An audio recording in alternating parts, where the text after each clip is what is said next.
Passons au volet culture. On va parler dans un instant des transmusicales de Rennes qui viennent de battre un nouveau record de fréquentation. Mais penchons-nous d'abord sur une étude, celle du collectif des festivals engagés dans une démarche de développement durable.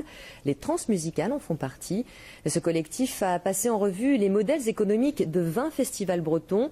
Ces conclusions confirment que la fréquentation de ces festivals est bonne, mais elles montrent également que les charges ont tendance à augmenter plus vite que les recettes. Mélène Villaverde et Patrick Soulabaye. Théâtre, cinéma, musique actuelle ou traditionnelle, la Bretagne compte aujourd'hui près de 300 festivals. Mais qu'elles soient modestes ou carrément gigantesques, ces manifestations culturelles sont toutes confrontées aux mêmes problématiques.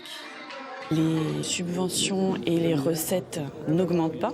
Par contre, les charges augmentent au niveau personnel, au niveau du personnel notamment parce que il faut petit à petit on se structure et on évolue.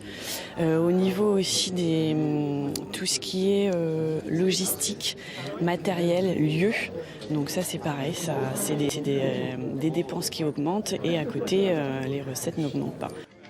Inflation des cachets artistiques, de la technique ou de la sécurité.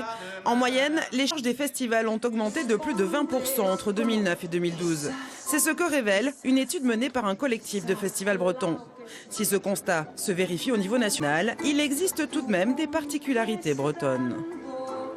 Ce qui ressort, c'est en effet des recettes de bar et de buvettes un peu plus importantes, mais aussi des tarifs plus faibles, donc des recettes de billetterie un peu plus faibles, liées aux tarifs plus faibles, pas liées à la fréquentation qui diminue, mais vraiment liées à des tarifs plus faibles.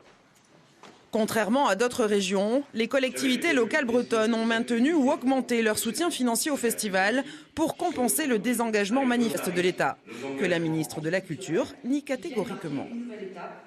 C'est faux, moi mon budget, en tout cas pour les 3 prochaines années à venir, maintient, comme ça a été dit à l'instant, maintient les crédits qui sont alloués justement au soutien de la création et de la diffusion.